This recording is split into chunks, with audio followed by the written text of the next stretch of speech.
پاکستان میں سونے کے نئے ذخائر پائے گئے ہیں۔ اٹک کے قریب دریائے سندھ میں ملنے والے ان ذخائر کی قیمت تقریباً 800 ارب روپے اور 2.7 بلین ڈالر ہے۔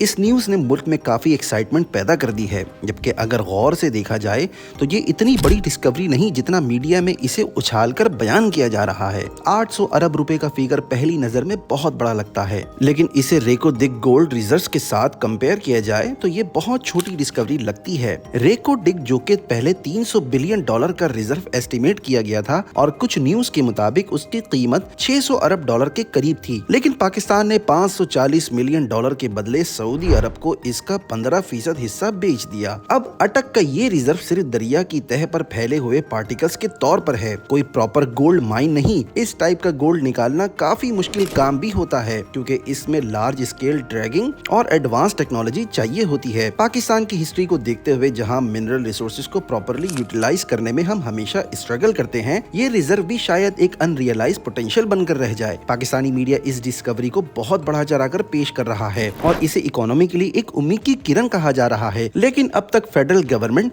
یا انڈیپینڈنٹ انالسٹ کا کوئی میجر رسپانس سامنے نہیں آیا۔ یہ بھی کہا جا رہا ہے کہ اگر یہاں مائننگ سٹارٹ بھی ہوتی ہے تو اس کا اکانومک امپیکٹ سامنے آنے میں کئی سال لگیں گے۔ پاکستان کے ریسورسز کافی وقت سے مس مینجمنٹ، کرپشن اور ان ایفیشنسی کا شکار ہیں۔ ریکو ڈگ، تھر کول اور دوسرے میجر پروجیکٹس بھی ڈیلیز اور ڈسپیوٹس کا شکار رہے ہیں۔ اگر اٹک کی ڈسکوری کو دیکھا جائے تو یہ بھی انہی چیلنجز کا شکار ہو سکتی ہے۔ اس کے علاوہ الیگل مائننگ اور گورنمنٹ کا سیکشن 144 امپوز کرنا بتاتا ہے کہ حکومت کی انتظامی قابلیت کافی کمزور ہے۔ سسٹینیبل ایکسٹریکشن پر فوکس کرنے کے بجائے لوکل اتھارٹیز نیریٹو کنٹرول کرنے میں زیادہ انٹرسٹڈ لگتی ہیں۔ اس ڈسکوری کے اکانومک امپیکٹ شاید لمیٹڈ ہوں۔